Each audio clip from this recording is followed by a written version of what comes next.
Atos dos Apóstolos, capítulo 38. Paulo prisioneiro. E logo que chegamos a Jerusalém, os irmãos nos receberam de muita boa vontade. E no dia seguinte Paulo entrou conosco em casa de Tiago, e todos os anciãos vieram ali. Atos capítulo 21, versos 17 e 18. Nessa ocasião, Paulo e seus companheiros formalmente apresentaram aos dirigentes da obra em Jerusalém as contribuições enviadas pelas igrejas gentílicas para o sustento dos pobres existentes entre os irmãos judeus. A arrecadação dessas contribuições havia custado ao apóstolo e a seus cobreiros muito tempo, profunda ansiedade e intenso trabalho. A importância, que excedia em muito a expectativa dos anciãos de Jerusalém, representava muitos sacrifícios e mesmo severas privações da parte dos crentes gentios. Essas ofertas voluntárias traziam a lealdade dos conversos gentios para com a obra de Deus organizada em todo o mundo, e deviam ter sido por todos recebidas com grato reconhecimento. Entretanto, era manifesto a Paulo e seus cobreiros que mesmo dentre aqueles diante de quem agora estavam, havia alguns que eram incapazes de apreciar o espírito de amor fraternal que prodigalizara as ofertas. No primeiro ano da obra do Evangelho entre os gentios, alguns dos irmãos dirigentes de Jerusalém, apegando-se a anteriores preconceitos e modos de pensar, não haviam cooperado sinceramente com Paulo e seus companheiros.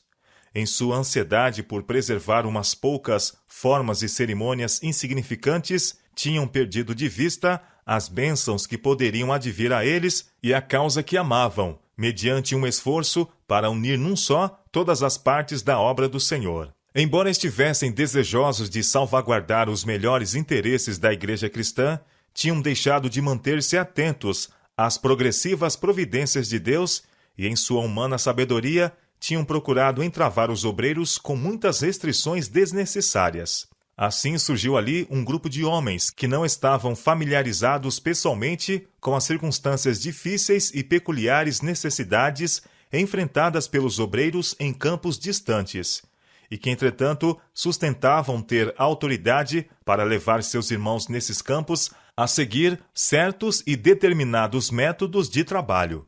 Julgavam que a obra de pregar o Evangelho tinha de ser levada avante em harmonia com suas opiniões. Vários anos haviam passado desde que os irmãos em Jerusalém, juntamente com representantes de outras igrejas principais, tinham dado cuidadosa atenção às perturbadoras questões que haviam surgido com respeito a métodos seguidos pelos que trabalhavam entre os gentios. Como resultado desse concílio, os irmãos tinham sido unânimes em fazer definidas recomendações às igrejas concernentes a certos ritos e costumes, inclusive a circuncisão. Nesse concílio geral, os irmãos foram também unânimes em recomendar Paulo e Barnabé às igrejas cristãs como obreiros dignos da inteira confiança de cada crente. Havia entre os presentes a essa reunião alguns que haviam criticado severamente os métodos de trabalho seguidos pelos apóstolos, sobre quem repousava o principal encargo de levar o Evangelho ao mundo gentil. Durante o concílio, sua visão do propósito de Deus se tinha ampliado, e eles se uniram a seus irmãos em fazer sábias decisões que tornaram possível a unificação de todo o corpo de crentes. Posteriormente, quando se tornou claro que os conversos dentre os gentios estavam aumentando rapidamente, houve alguns poucos dentre os irmãos dirigentes em Jerusalém que começaram de novo a acariciar seus anteriores preconceitos contra os métodos de Paulo e seus companheiros. Esses preconceitos se fortaleceram com o passar dos anos, até que alguns dos dirigentes determinaram que a obra de pregar o Evangelho devia daí por diante ser dirigida de acordo com suas próprias ideias. Se Paulo conformasse seus métodos e certa orientação por eles defendida, reconheceriam sua obra e a sustentariam. De outro modo, não mais haveriam como favor nem lhe concederiam a manutenção. Esses homens haviam perdido de vista o fato de que Deus é o mestre de seu povo, que cada obreiro em sua causa deve alcançar uma experiência pessoal em seguir o divino líder, e não em buscar dos homens guia direta, que seus obreiros devem ser talhados e moldados, não segundo as ideias do homem, mas segundo a semelhança divina. Em seu ministério, o apóstolo tinha ensinado o povo não com palavras persuasivas de sabedoria humana, mas em demonstração de espírito e de poder. As verdades que proclamavam tinham-lhe sido reveladas pelo Espírito Santo, porque o Espírito penetra todas as coisas, ainda as profundezas de Deus. Porque qual dos homens sabe as coisas do homem, senão o Espírito do homem que nele está? Assim também ninguém sabe as coisas de Deus, senão o Espírito de Deus, as quais, declara Paulo, também falamos, não com palavras de sabedoria humana, mas com as que o Espírito Santo ensina, comparando as coisas espirituais com as espirituais. 1 Coríntios, capítulo 2, verso 4 e versos 10 a 13. Através de seu ministério, Paulo tinha buscado orientação direta de Deus. Ao mesmo tempo, tinha sido muito cuidadoso em trabalhar em harmonia com as decisões do Concílio Geral de Jerusalém. E como resultado, as igrejas eram confirmadas na fé e cada dia cresciam em número. Atos capítulo 16, verso 5. E agora, apesar da falta de simpatia mostrada por alguns, encontrava conforto na tranquila consciência de que havia cumprido o seu dever ao encorajar em seus conversos um espírito de lealdade, generosidade e amor fraternal, como se revelou nessa ocasião nas contribuições liberais que lhe foi possível colocar diante dos anciãos judeus. Após a apresentação das ofertas, Paulo contou-lhes por miúdo o que por seu ministério Deus fizera entre os gentios.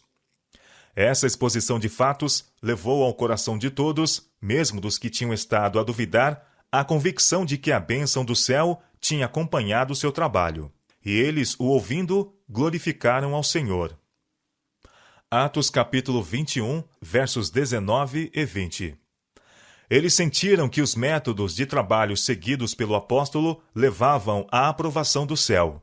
As liberais contribuições que tinham perante si acrescentavam peso ao testemunho do apóstolo no tocante à fidelidade das novas igrejas estabelecidas entre os gentios. Os homens que, embora contados entre os que tinham o encargo da obra em Jerusalém, tinham insistido em que se adotassem arbitrárias medidas de controle.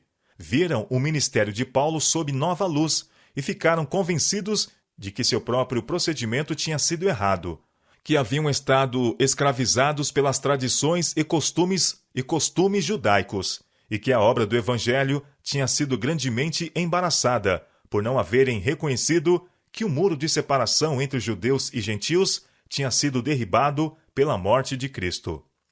Foi essa uma áurea oportunidade para todos os irmãos dirigentes francamente confessarem que Deus operara por Paulo e que haviam por vezes errado, permitindo que os boatos dos inimigos despertassem neles inveja e preconceito.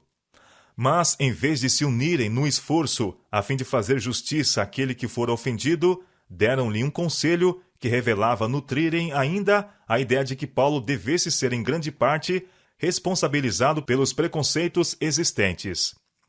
Não se puseram nobremente ao lado dele para defendê-lo, esforçando-se por mostrar aos desgostosos irmãos onde eles próprios estiveram errados, mas procuraram criar um compromisso aconselhando-o a seguir um caminho que, na opinião deles, removeria toda a causa de equívoco. Bem vês, irmão, disseram em resposta a seu testemunho, quantas dezenas de milhares há entre os judeus que creram, e todos são zelosos da lei, e foram informados a teu respeito que ensina todos os judeus entre os gentios a apostatarem de Moisés, dizendo-lhes que não devem circuncidar os filhos, nem andar segundo os costumes da lei. Que se há de fazer, pois? Certamente saberão da tua chegada. Faze, portanto, o que te vamos dizer. Estão entre nós 4 homens que, voluntariamente, aceitaram voto. Toma-os, purifica-te com eles e faze a despesa necessária, para que raspem a cabeça. E saberão todos que não é verdade o que se diz a teu respeito, e que, pelo contrário, andas também tu mesmo guardando a lei. Quanto aos gentios que creram, já lhes transmitimos decisões para que se abstenham das coisas sacrificadas a ídolos, do sangue da carne de animais sufocados e das relações sexuais ilícitas. Atos capítulo 21, versos 20 a 25. Os irmãos esperavam que, seguindo Paulo o procedimento sugerido, pudesse contrariar de maneira decisiva as falsas notícias concernentes a ele. Asseguraram-lhe que a decisão do concílio anterior, no tocante aos conversos gentios e à lei cerimonial, ainda vigorava. Mas o conselho agora dado não estava em harmonia com aquela decisão. O Espírito de Deus não ratificou essa instrução. Foi ela fruto da covardia. Os líderes da igreja em Jerusalém sabiam que, por não se conformarem com a lei cerimonial, os cristãos atrairiam sobre si o ódio dos judeus e se exporiam à perseguição. O Sinédrio estava fazendo o máximo para deter o progresso do Evangelho. Por ele foram escolhidos homens para seguirem os apóstolos, especialmente Paulo, e por toda maneira possível opor-se à sua obra. Se os crentes em Cristo fossem condenados pelo Sinédrio como quebrantadores da lei, seriam levados a sofrer imediata e severa punição como apóstatas da fé judaica. Muitos dos judeus que haviam aceitado o Evangelho acariciavam ainda certa deferência pela lei cerimonial e estavam demasiado dispostos a fazer perigosas concessões, esperando assim ganhar a confiança de seus concidadãos, remover seus preconceitos e ganhá-los para a fé em Cristo como Redentor do mundo. Paulo compreendeu que, por todo o tempo em que muitos dos principais membros da igreja em Jerusalém continuassem a manter o preconceito contra ele, procurariam constantemente prejudicar sua influência. Acreditava que, se por alguma concessão razoável pudesse ganhá-los para a verdade, removeria um grande obstáculo ao êxito do Evangelho em outros lugares. Não se achava, porém, autorizado por Deus para ceder tanto quanto pediam.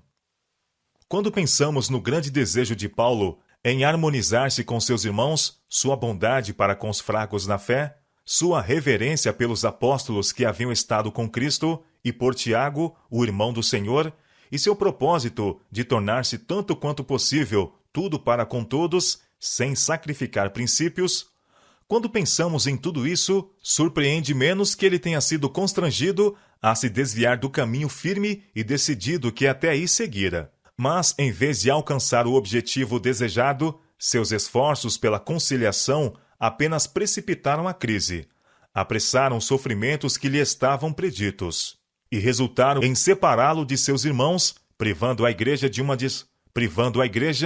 uma de suas mais fortes colunas e levando a tristeza aos corações cristãos em toda a parte. No dia seguinte, Paulo começou a executar o conselho dos anciãos.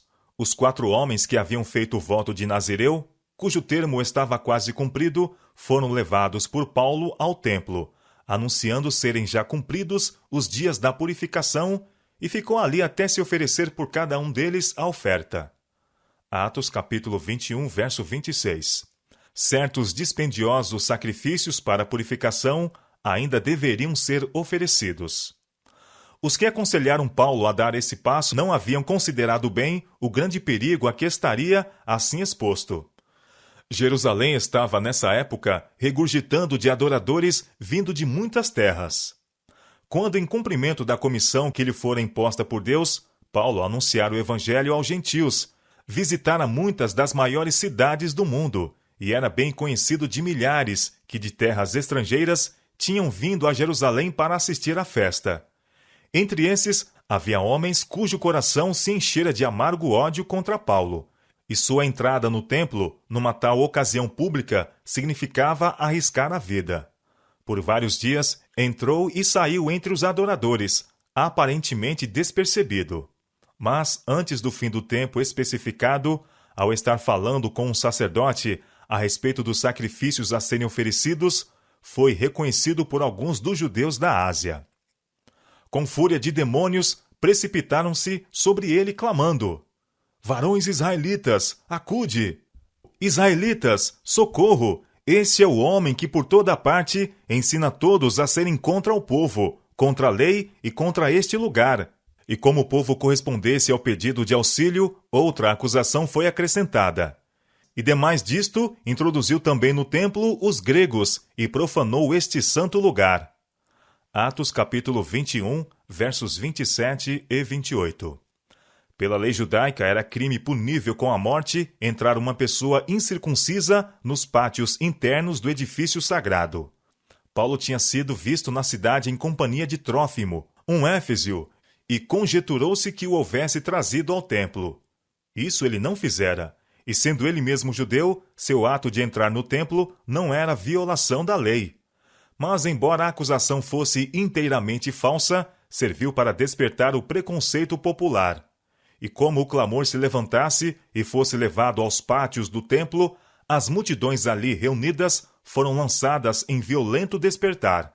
A notícia rapidamente se espalhou por Jerusalém, e alvoroçou-se toda a cidade, e houve grande concurso do povo. Atos capítulo 21, verso 30. Que um apóstata de Israel ousasse profanar o templo, na mesma ocasião em que milhares de todas as partes do mundo tinham vindo ali para adorar, despertou as mais violentas paixões da multidão. Pegando de Paulo, o arrastaram para fora do templo, e logo as portas se fecharam. E procurando eles matá-lo, chegou ao tribuno da corte o aviso de que Jerusalém estava toda em confusão. Cláudio Lísias bem conhecia os elementos turbulentos com quem tinha de tratar, e tomando logo consigo soldados e centuriões, correu para eles. E quando viram o tribuno e os soldados, cessaram de ferir a Paulo. Ignorando a causa do tumulto, mas vendo que a raiva da multidão se dirigia contra Paulo, o tribuno romano concluiu que ele deveria ser um certo egípcio rebelde, de quem ouvira falar, e que até aí conseguira escapar de ser capturado. Portanto, ele o prendeu e o mandou atar com 2 cadeias. Ele perguntou quem era e o que tinha feito. De pronto, muitas vozes se levantaram em altas e raivosas acusações. Uns clamavam de uma maneira e outros doutra. Mas, como nada podia saber ao certo, por causa do alvoroço, mandou conduzi-lo para a fortaleza. E sucedeu que, chegando às escadas, os soldados tiveram de lhe pegar, por causa da violência da multidão, porque a multidão do povo o seguia, clamando: "Mata-o!" No meio do tumulto, o apóstolo estava calmo e senhor de si. Seu pensamento permanecia em Deus, e sabia que anjos do céu estavam ao redor dele. Sentia-se indisposto a afastar-se do templo sem fazer qualquer esforço por apresentar a verdade a seus compatriotas. Quando estava para ser conduzido à fortaleza, disse ao tribuno: "É-me permitido dizer-te alguma coisa?" Lísias respondeu: "Sabes o grego? Não és tu, porventura, aquele egípcio que antes destes dias fez uma sedição e levou ao deserto 4.000 salteadores?" Em resposta, disse Paulo: "Na verdade que sou um homem judeu, cidadão de Tarso, cidade não pouco célebre na Cilícia. Rogo-te, porém, que me permitas falar ao povo." O pedido foi satisfeito, e Paulo, pondo-se em pé nas escadas, fez sinal com a mão ao povo. O gesto atraiu a atenção deles, enquanto seu porte impunha respeito. E feito grande silêncio, falou-lhes em língua hebraica, dizendo: "Varões, irmãos e pais, ouve agora a minha defesa perante vós." Ao soarem às famílias palavras hebraicas, maior silêncio guardaram, e no completo silêncio, ele continuou: "Eu sou judeu, nasci em Tarso da Cilícia, mas criei-me nesta cidade, e aqui fui instruído aos pés de Gamaliel, segundo a exatidão da lei de nossos antepassados, sendo zeloso para com Deus, assim como todos vós o sois no dia de hoje." Atos capítulo 22, verso 3. Ninguém podia negar as afirmações do apóstolo, porquanto os fatos a que se referia eram bem conhecidos de muitos que ainda estavam vivendo em Jerusalém. Falou então de seu antigo zelo em perseguir os discípulos de Cristo, até mesmo a morte, e narrou as circunstâncias de sua conversão, contando a seus ouvintes como seu próprio orgulhoso coração tinha sido levado a se render ao crucificado Nazareno. Tivesse ele procurado entrar em discussão com seus oponentes e ter-se-iam recusado teimosamente a ouvir suas palavras. Mas o relato de sua experiência foi acompanhado de um convincente poder que naquele momento pareceu abrandar e subjugar-lhes o coração. Ele procurou então mostrar que não tinha entrado de livre escolha na obra pelos gentios. Havia desejado trabalhar por sua própria nação. Mas nesse mesmo templo, a voz de Deus lhe falara em santa visão, dirigindo o seu caminho aos gentios de longe. Até esse momento o povo escutou com toda a atenção. Mas quando Paulo chegou em sua história ao ponto em que fora designado como embaixador de Cristo aos gentios, seu furor irrompeu de novo. Acostumados a considerarem-se como o único povo favorecido por Deus, não estavam dispostos a permitir que os desprezados gentios participassem dos privilégios que até então tinham sido considerados exclusivamente deles. Erguendo suas vozes mais alto que a do orador, clamaram. E clamando eles, e arrojando de seus vestidos, e lançando pó para o ar, o tribuno mandou que o levassem para a fortaleza, dizendo que o examinassem com açoites, para saber por que causa assim clamavam contra ele. E quando o estavam atando com correias, disse Paulo ao centurião que ali estava: É-vos lícito açoitar um romano sem ser condenado? E ouvindo isto, o centurião foi e anunciou ao tribuno, dizendo: Vê o que vais fazer, porque este homem é romano. E vindo o tribuno, disse-lhe: Dize-me, és tu romano? E ele disse: Sim. E respondeu o tribuno: Eu com grande soma de dinheiro alcancei este direito de cidadão. Paulo disse: Mas eu sou de nascimento. E logo dele se apartaram os que o haviam de examinar, e até o tribuno teve temor, quando soube que era romano, visto que o tinha ligado. E no dia seguinte, querendo saber ao certo a causa por que era acusado pelos judeus, soltou-o das prisões e mandou vir os principais dos sacerdotes e todo o seu conselho. E trazendo Paulo, o apresentou diante deles. Atos capítulo 22, versos 22 a 30. O apóstolo deveria agora ser julgado pelo mesmo tribunal de que ele próprio fora membro antes de sua conversão. Estando perante os príncipes judeus, seu porte era calmo e o rosto revelava a paz de Cristo. E pondo Paulo os olhos no conselho, disse: Varões irmãos, até o dia de hoje tenho andado diante de Deus com toda a boa consciência. Ao ouvirem estas palavras, reacendeu-se-lhes o ódio, e o sumo sacerdote, Ananias, mandou aos que estavam junto dele que o ferissem na boca. A essa ordem desumana, Paulo exclamou: Deus te ferirá, parede branqueada. Tu está aqui assentado para julgar-me conforme a lei, e contra a lei me mandas ferir? E os que ali estavam disseram: Estás injuriando o sumo sacerdote de Deus? Com sua cortesia costumeira, Paulo respondeu: Não sabia, irmãos, que era o sumo sacerdote, porque está escrito: Não dirás mals do príncipe do teu povo. E Paulo, sabendo que uma parte era de saduceus e outra de fariseus, clamou no conselho: Varões irmãos, eu sou fariseu, filho de fariseu. No tocante à esperança e ressurreição dos mortos, sou julgado. E havendo dito isto, houve dissensão entre os fariseus e saduceus, e a multidão se dividiu. Os dois partidos começaram a discutir entre si, e assim se quebrara a força de sua oposição contra Paulo. Levantando-se os escribas da parte dos fariseus, contendiam, dizendo: Nenhum mal achamos neste homem, e se algum espírito ou anjo lhe falou, não resistamos a Deus. Atos capítulo 23, versos 1 a 9. Na confusão que se seguiu, os saduceus esforçavam-se ardorosamente para apoderar-se do apóstolo, para que o pudessem matar, e os fariseus estavam igualmente empenhados em seus esforços para o proteger. O tribuno, temendo que Paulo fosse despedaçado por eles, mandou descer a guarda, para que o tirassem do meio deles e o levassem para a fortaleza. Atos capítulo 23, verso 10. Mais tarde, enquanto refletia sobre as experiências decisivas daquele dia, Paulo começou a recear que sua conduta pudesse não ter sido agradável a Deus. Seria afinal que houvesse cometido um erro visitando Jerusalém? Teria seu grande desejo de estar em união com seus irmãos levado a esse desastroso resultado? A posição que os judeus,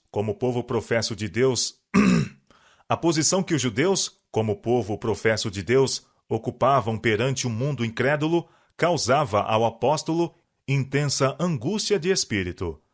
Como os considerariam esses oficiais pagãos? Alegando ser adoradores de Jeová e exercendo o sagrado ofício, entregaram-se, não obstante, ao controle de uma ira irrazoável e cega, procurando destruir até mesmo a seus irmãos que ousavam diferir deles em fé religiosa, e tornando o seu mais solene conselho deliberativo numa cena de batalha e selvagem confusão.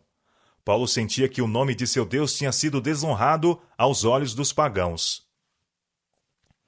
E agora estava ele na prisão, e sabia que seus inimigos, em sua desesperada maldade, recorreriam a todos os meios para dar-lhe a morte. Seria o caso de estar sua obra pelas igrejas terminada, e que lobos vorazes estivessem para se introduzir nela? A causa de Cristo estava muito perto do coração de Paulo, e com grande ansiedade pensava nos perigos das igrejas espalhadas, expostas como estavam às perseguições de homens, precisamente como os que encontrara no conselho do Sinédrio. Com angústia e desfalecimento, chorou e orou. Nessa hora tenebrosa, o Senhor não se esqueceu de seu servo. Guardara-o da multidão assassina nos pátios do templo. Estivera com ele perante o conselho do Sinédrio. Com ele estava na fortaleza. E se revelou como a sua fiel testemunha em resposta às fervorosas orações do apóstolo.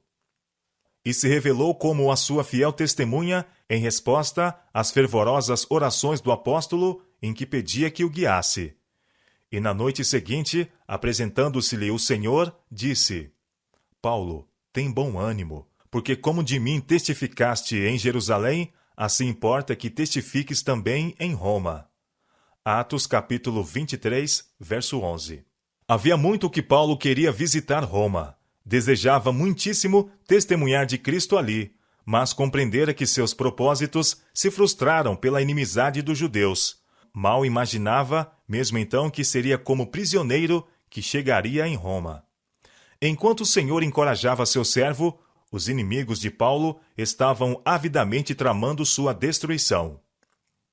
E quando já era dia, alguns dos judeus fizeram uma conspiração e juraram, dizendo que não comeriam nem beberiam enquanto não matassem a Paulo. E eram mais de 40 os que fizeram essa conjuração. Atos capítulo 23, versos 12 e 13. Aqui estava um jejum, tal como o Senhor condenara por intermédio de Isaías. Um jejum para contendas e debates, e para darem punhadas impiamente. Isaías capítulo 58, verso 4. Os conspiradores foram ter com os principais dos sacerdotes e anciãos, e disseram: Conjuramo-nos, sob pena de maldição, a nada provarmos até que matemos a Paulo. Agora, pois, vós, com um conselho, rogando ao tribuno que vô-lo traga amanhã, como querendo saber mais alguma coisa de seus negócios, e antes que chegue, estaremos prontos para o matar. Atos capítulo 23, verso 15. Em lugar de reprovar esse plano cruel, os príncipes e sacerdotes mais que depressa o aceitaram. Paulo havia dito a verdade quando comparou Ananias a um sepulcro branqueado. Mas Deus se interpôs para salvar a vida de seu povo. O filho da irmã de Paulo, ouvindo dessa cilada dos assassinos, foi e entrou na fortaleza e o anunciou a Paulo. E Paulo, chamando a si um dos centuriões, disse: Leva este mancebo ao tribuno, porque tem alguma coisa que lhe comunicar. Tomando ele, pois, o levou ao tribuno e disse: O preso Paulo, chamando-me a si, me rogou que te trouxesse este mancebo, que tem alguma coisa para dizer-te. Atos capítulo 23, versos 16 e 18. Cláudio Lísias recebeu o jovem bondosamente e, tomando-o à parte, perguntou: Que tens que me contar? O jovem respondeu: Os judeus se concertaram rogar-te que amanhã leves Paulo ao conselho, como que tendo de inquirir dele mais alguma coisa ao certo. Mas tu não o creais, porque mais de 40 homens, dentre eles, lhes andam armando ciladas, os quais se obrigaram, sob pena de maldição, a não comerem nem beberem, até que o tenham morto. E já estão apercebidos, esperando de ti promessa. Então o tribuno despediu o mancebo, mandando-lhe que a ninguém dissesse que lhe havia contado aquilo. Atos capítulo 23, versos 19 a 22. Lísias imediatamente decidiu transferir Paulo de sua jurisdição para a de Félix, o procurador. Como um povo, os judeus estavam num estado de agitação e irritação e eram frequentes os tumultos. A presença permanente do apóstolo em Jerusalém podia levar a consequências perigosas para a cidade e até mesmo para o próprio comandante. Assim, pois, chamando 2 centuriões, lhes disse: aprontai para as 3 horas da noite 200 soldados, e 70 de cavalo, e 200 arqueiros para irem até Cesareia. E aparelhai cavalgaduras, para que, pondo nelas a Paulo, o levem salvo ao presidente Félix. Atos capítulo 23, versos 23 e 24. Nenhum tempo devia ser perdido em enviar Paulo. Tomando, pois, os soldados a Paulo, como lhe fora mandado, o trouxeram de noite a Antipátride. Atos capítulo 23, verso 31. Deste lugar, os cavaleiros foram com prisioneiro para Cesareia, enquanto os 400 soldados retornaram a Jerusalém. O oficial a cujo cargo estava o destacamento entregou a Félix o prisioneiro, apresentando também uma carta que lhe tinha sido confiada pelo tribuno. Cláudio Lísias a Félix, potentíssimo presidente, saúde. Esse homem foi preso pelos judeus, e estando já a ponto de ser morto por eles, sobrevim eu com a soldadesca, e o livrei, informado de que era romano. Apresentando também uma carta que lhe tinha sido confiada pelo tribuno.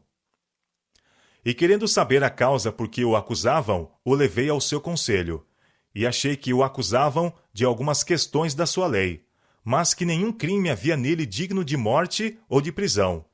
E sendo-me notificado que os judeus haviam de armar ciladas a esse homem, logo te enviei, mandando também aos acusadores que perante ti digam o que tiverem contra ele. Passa bem.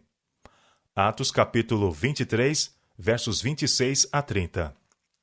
Após ler a comunicação, Félix inquiriu de que província era o prisioneiro, e informado que da Cilícia, disse: ouvir-te-ei, quando também aqui vierem os teus acusadores. E mandou que o guardassem no pretório de Herodes. Atos capítulo 23, verso 35.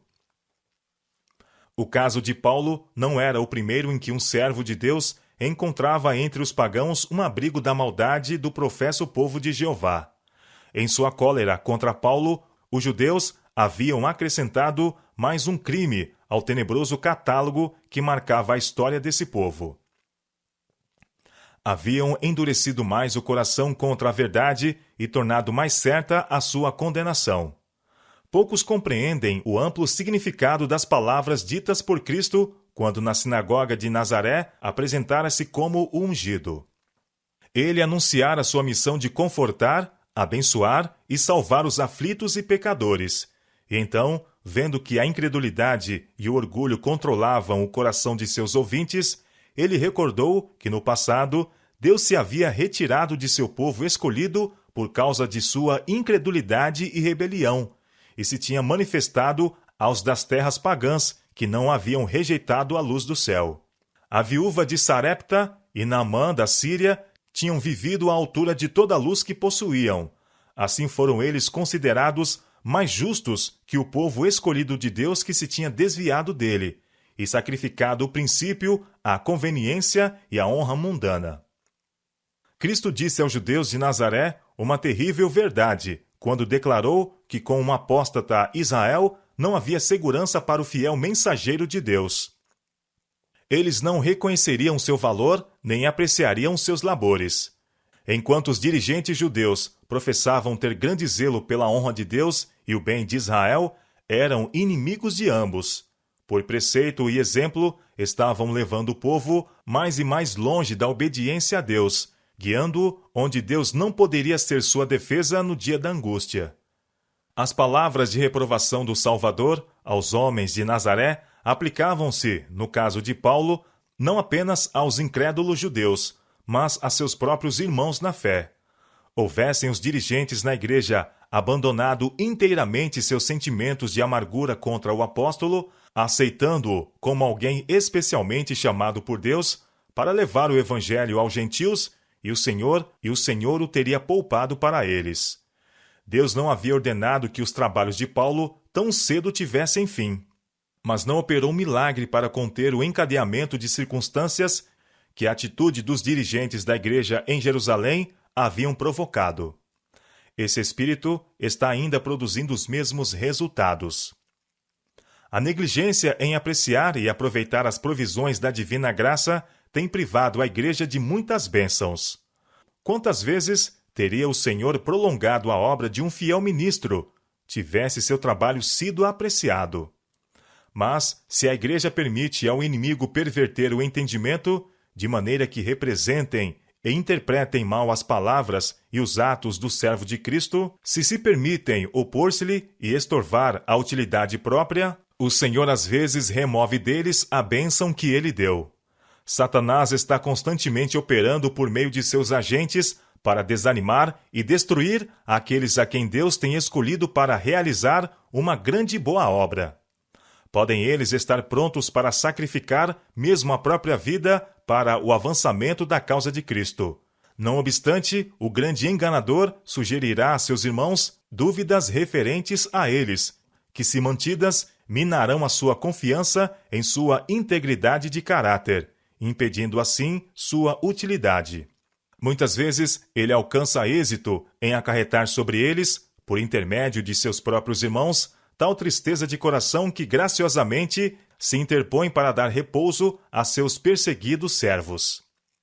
Depois que as mãos estão dobradas sobre o peito que já não vibra, quando a voz de advertência e encorajamento está em silêncio, então os obstinados podem ser despertados para ver e apreciar a bênção que repeliram. Sua morte pode realizar o que sua vida não conseguir fazer.